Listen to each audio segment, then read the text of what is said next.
বলছেন 1 লাখ ভোটে আমরা নানুর বিধানসভাকে লিখিত করছি। আমরা সবাই জানি 100টা কোনো সময় 100 হয় না, সেটা 90 হতে পারে, 95 হতে পারে, কিন্তু সেটা 100। 86,000 লোকসভা নির্বাচনের ফলাফল গণনা শেষ হয়েছে 4 জুন, আর সেই নির্বাচন গণনা শেষ হলেও বিভিন্ন জায়গায় দেখা গিয়েছে ভোট পরবর্তী হিংসা। এবার সেই ভোট পরবর্তী হিংসাকে অব্যাহতি দিয়ে আজ নানুর ব্লক তৃণমূল কংগ্রেসের পক্ষ থেকে কীর্ণাহার কল্লোল ভবনে হয়ে গেল দলীয় বৈঠক।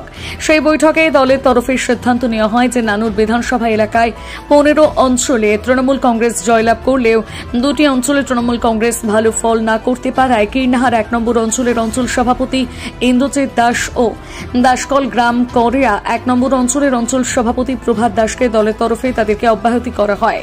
তাদের অব্যাহতি করার সাথে সাথে দলের তরফে জানানো হয় যে এই 2 অঞ্চলে নতুন কমিটি গঠন করে আবার নতুনভাবে অঞ্চল সভাপতি করা হবে। পাশাপাশি এটাও জানানো হয় যে এই 2টি অঞ্চলে কেন জয়লাভ করতে পারেন তৃণমূল কংগ্রেস সেগুলিও খতিয়ে দেখা হবে। উল্লেখ্য, মুখ্যমন্ত্রী মমতা বন্দ্যোপাধ্যায় তিনি আগেই জানিয়েছিলেন যে যারা দলে থেকে দলের ভালো কাজ করতে পারবে না তাদের পদত্যাগ করা দরকার। এবার সেই মুখ্যমন্ত্রী মমতা বন্দ্যোপাধ্যায়ের কথাকে প্রাধান্য দিয়ে বীরভূম জেলা কোর কমিটির অন্যতম সদস্য তথা জেলা পরিষদের সভাধিপতি কাজল শেখ নানুর বিধানসভার 17টি অঞ্চলের মধ্যে 2টি অঞ্চলে খারাপ ফল হওয়ার সেই 2টি অঞ্চলের অঞ্চল সভাপতিদের তাদের পদ থেকে অব্যাহতি করা হয়। এমনকি ওই 2টি অঞ্চলে প্রচারে কোনো খামতি ছিল কিনা, দলের কর্মীরা সাধারণ মানুষের সবসময় পাশে ছিল কিনা, এছাড়াও কি কারণে ওই 2টো অঞ্চলের ফল খারাপ হলো তৃণমূল কংগ্রেসের সেগুলো খতিয়ে দেখা হবে দলের তরফে, এমনটাই জানান। দাদা, দাসকল গ্রাম এবং কীর্ণাহার 2টো অঞ্চলের সভাপতিদের বিরুদ্ধে আপনি ব্যবস্থা গ্রহণ করলেন, কেন করলেন এবং কি সিদ্ধান্ত নিলেন একটু বলুন। দেখুন, আমাদের নানুর বিধানসভা 17টা গ্রাম পঞ্চায়েত আছে। আমরা ব্লক কমিটি আলোচনা সাপেক্ষে আমাদের 2টো গ্রাম পঞ্চায়েত দিকে 1, দাসকল গ্রাম 1 এবং কীর্ণাহার 1, এই 2টো গ্রাম পঞ্চায়েত লিড দিতে পারেনি, পিছিয়ে আছে। সেই জন্য আপাতত ওই 2টো গ্রাম পঞ্চায়েতের যে কমিটি আছে সেই কমিটিকে অব্যাহতি দেওয়া হলো, কিন্তু সাসপেন্ড নয়, তাদেরকে দল থেকে একটু পিছিয়ে দেওয়া হলো। তাদের সঙ্গে নিয়ে অঞ্চলের প্রত্যেকটি বুথে বুথে আমরা যাব এবং বুথে কি জন্য আমরা পিছিয়ে আছি, কেন অঞ্চলের মানুষ ভোট দেয়নি, সেগুলো নিয়ে আমরা পর্যালোচনা করব। তারপর ওই 2টো অঞ্চলে অঞ্চল সভাপতি অঞ্চল নেতৃত্ব ঠিক করা। তার মানেই তো অঞ্চল যারা সভাপতি এককভাবে ছিলেন তাদেরকে অঞ্চল সভাপতি পদ থেকে সরিয়ে দেওয়া হলো, এটা তো পরিষ্কার। অবশ্যই, কারণ আমাদের যখন তারাপীঠ অভিষেক বন্দ্যোপাধ্যায় এসেছিলেন তিনি নির্দেশ দিয়ে গেছেন যে কোনো মিউনিসিপ্যালিটিতে যদি সেখানকার কাউন্সিলররা পরাজয় হয়, যে কোনো গ্রাম পঞ্চায়েতের সদস্য যারা আছে তাদের বুথে যদি তারা হারে, যে বুথে হারবে সেই বুথ সভাপতি, যে অঞ্চলে হারবে সে অঞ্চল সভাপতির বিরুদ্ধে ব্যবস্থা নেওয়া হবে। আমরা সেটাই নিয়েছি, তাদের অব্যাহত দিয়েছি, কিন্তু সাসপেন্ডের কোনো কথা নেই। সাসপেন্ড আমরা করতে পারি না, এটা রাজ্য নেতৃত্ব করতে পারে।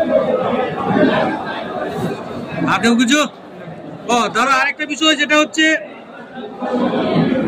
গতকালকে আমরা দেখলাম বিষ্ণুকন্ডা গ্রামে শাসক দলের গোষ্ঠীদ্বন্দ্বে উত্তপ্ত হলো, মুড়িমুড়কির মতো বোমা ফুটলো। আপনি তো জেলা তৃণমূল কোর কমিটির দায়িত্ব আছেন, এটা নিয়ে আপনার কি বক্তব্য? দেখুন, বীরভূম জেলাতে একটাই দল আছে, একটাই গ্রুপ আছে, তৃণমূল কংগ্রেস। অন্য কোনো দল, অন্য কোনো গ্রুপ আছে বলে আমি মনে করি না। বিষ্ণুকন্ডা গ্রামে একটা অশান্তি হয়েছে, একটা ঝামেলা হয়েছে, ওখানকার দায়িত্বে আমাদের রাজ্যের মাননীয় মন্ত্রী চন্দ্রনাথ সিনহা আছেন, তিনি সে বিষয়টা দেখছেন। তাছাড়াও বীরভূম জেলা পুলিশ প্রশাসন অতি দ্রুত ওখানে পৌঁছে গেছেন এবং সেখান থেকে ঝামেলাটা স্টপ হয়ে গেছে এবং বীরভূম জেলা প্রশাসন যে যারা দোষী তাদেরকে অ্যারেস্ট করেছে এবং ওই যে বিষয়টা ওটাতে ব্যক্তিগত ঝামেলা, গ্রাম্য বিবাদ, এর সঙ্গে দলের কোনো যোগাযোগ আছে বলে আমি মনে করি না।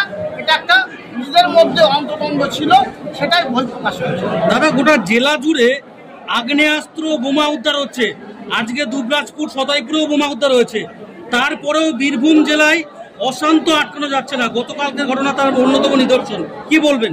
এর জন্য বীরভূম জেলা পুলিশ প্রশাসনকে আমি স্যালুট জানাচ্ছি, যেভাবে তারা আগ্নেয়াস্ত্র উদ্ধার করছে। আপনি যে এরিয়ার কথা বললেন এর পাশে ঝাড়খণ্ড করছে, সম্ভবত ওই এরিয়া থেকে আগ্নেয়াস্ত্রগুলো বীরভূম জেলায় প্রবেশ করছে বলে আমি মনে করি।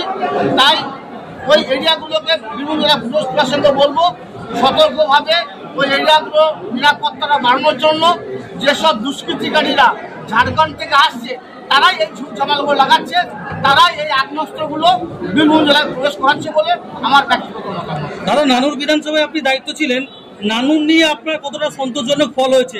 আজকে আলোচনায় কি কি উঠে এলো? নানুর বিধানসভার দায়িত্ব অবশ্যই রাজ্যের মাননীয় মুখ্যমন্ত্রী মমতা বন্দ্যোপাধ্যায় আমাকে দিয়েছিলেন, কিন্তু নানুর বিধানসভার দায়িত্বে আমি একা ছিলাম না। এখানকার দায়িত্ব আমার বিধায়ক থেকে শুরু করে আমার ব্লক প্রেসিডেন্ট থেকে শুরু করে এখানকার প্রত্যেকটি বুথ প্রেসিডেন্ট, প্রত্যেকটি অঞ্চল প্রেসিডেন্ট সকলে মিলিতভাবে আমরা কাজটা করেছি, যার জন্য নানুর বিধানসভা আমাদের লক্ষ্য ছিল 80 থেকে 1 লক্ষ ভোটের ব্যবধানে বিরুদ্ধে পিছিয়ে রাখবো, সেটা আমরা সাকসেসফুল হয়েছি। যেহেতু নানুর ব্লকে 17টা অঞ্চলে সব বুথই প্লাস হয়েছে, সব অঞ্চল সভাপতি প্লাস হতে পেরেছে। আমার অঞ্চলে 610 ভোটে মাইনাস হয়ে গিয়েছি। 12টা বুথের মধ্যে 8টা বুথে আমরা শোচনীয়ভাবে পরাজিত হয়েছি।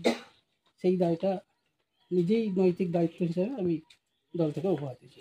বলছি, সেই দায়িত্ব কি শুধু অঞ্চল সভাপতির? দলে কি কোনো মানে ইয়ে আছে এখানে হারের? সেটা দলের, আমি একটা নিষ্ঠাবান কর্মী হিসাবে, যেহেতু আমি 12 সাল থেকে অঞ্চল সভাপতির দায়িত্বটা পালন করে আসছি, দলের কর্মীরাই দলের সম্পদ, কর্মীদের উপর দোষারোপ করে কী হয়?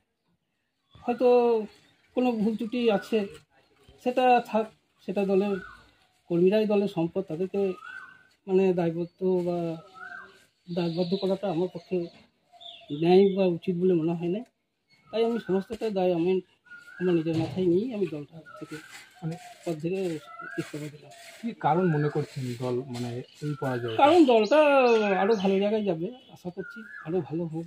আমি দায়িত্বশীল কর্মী হিসাবে দলের কাছে এটাই কৃতজ্ঞ যে দল আমাকে দীর্ঘদিন রেখেছিল, আমিও পালন করে আসছিলাম।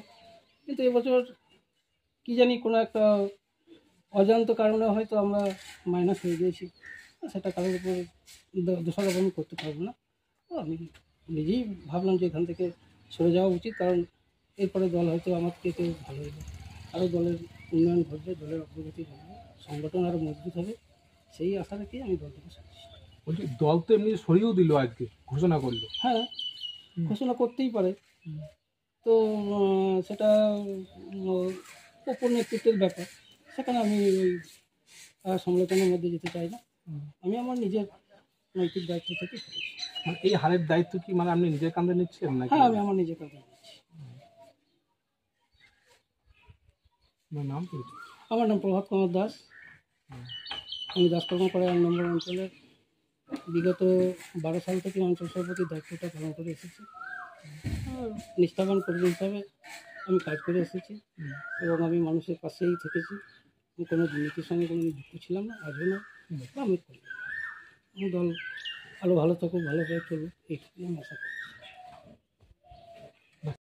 আজ কীর্ণাহারে একটা তৃণমূলের কর্মী সম্মেলন ছিল, তো সেই তৃণমূলের কর্মী সম্মেলন থেকে যে নানুরের পক্ষে 2টো পঞ্চায়েত যেখানে বিরোধীরা জয়লাভ করেছে, কীর্ণাহার 1 এবং দাসকলগ্রাম 1, তো সেইখানে তৃণমূল উচ্চ নেতৃত্বের পক্ষ থেকে, অর্থাৎ জেলা সভাধিপতির পক্ষ থেকে আজকে আপনার 1 নম্বর দাসকলগ্রাম 1 নম্বর এবং কীর্ণাহার 1 নম্বরের অঞ্চল সভাপতিকে পদ থেকে বের করে দেওয়া হলো। এবং কি বলবেন বিষয়টা নিয়ে? এটা তো সম্পূর্ণ এটা তৃণমূল কংগ্রেসের সাংগঠনিক বিষয়। তৃণমূল কংগ্রেস কাকে রাখবে কাকে না রাখবে সেটা তো ভারতীয় জনতা পার্টির কোনো যায় আসে না, এটা ওদের সাংগঠনিক বিষয়। এই বিষয়ে আমার মন্তব্য থাকবে না, তার কারণ ওটা ওদের সাংগঠনিক ব্যাপারে। ওরা কাকে রাখবে কাকে রাখবে না সেটা ওটা দলের ব্যাপার, দল বুঝবে। তাদের তৃণমূল কংগ্রেসের বক্তব্য যে তাদের মানে যে সাংগঠনিক যারা ছিল ওই নেতৃত্বে, তো ওরা নাকি বাড়ি বাড়ি যায়নি বা বাড়ি বাড়ি, তা আপনারা কোন উদ্দেশ্যে সেই 2টো পঞ্চায়েতকে জয়লাভ করেছে? ব্যাপার হচ্ছে আপনারা জানেন যে টোটাল যে নানুর যে ব্লক, নানুর বিধানসভা, তো সেই নানুর ব্লকে টোটাল তো এমনিতেই পঞ্চায়েতকে দেখেছেন, পঞ্চায়েতের তো নমিনেশন করতে দেয় নাই। নমিনেশন করতে গিয়ে আমাকে তো ব্যাপক মারধর, গাড়ি ভাঙচুর। তো সেই হিসাবে এখানে যে জয়লাভ, এখানে তৃণমূল কংগ্রেসের যদি কাজল শেখও নাড়ায় তাহলে কাজল শেখও হারবে। সেই জন্যে এটাকে ওনাকে বলবেন যে এখানে ওনাকে একবার দাঁড়াইতে। এই যে এইভাবে যে মানে ওনাদের কর্মীদের উপর এইভাবে যে হেরে গেছে, তো বিষয় হচ্ছে যে হার জিতের ব্যাপার নয়। মানুষ এখানে তৃণমূল কংগ্রেসের যে সন্ত্রাস, সেই সন্ত্রাসকে উপেক্ষা করে না এবং বরদাস্ত করবেন এখানকার সাধারণ নাগরিক। সেই জন্য এখানকার জয়লাভটা মানুষ নির্বিঘ্নে আর সক্রিয়ভাবে ভোট দিতে পেরেছে, সেই জন্য এখানে জয়লাভ হয়েছে। বাকি আমাদের যে আজকে যেখানে আমরা বিধানসভায় আমরা যেখানে খুব কম মার্জিনে জিতেছিলাম, আজ ব্যাপক ব্যাপার, এটা কী ব্যাপার, এটা সবাই বুঝতে পারছে যে কী হতে না হয়েছে। সেই জন্যে ভোটটা সঠিকভাবে দিতে বলুন না, ফ্রি অ্যান্ড ফেয়ার ভোট করতে বলুন। নানুরের সব পঞ্চায়েতেই ভারতীয় জনতা পার্টি জয়লাভ করবে।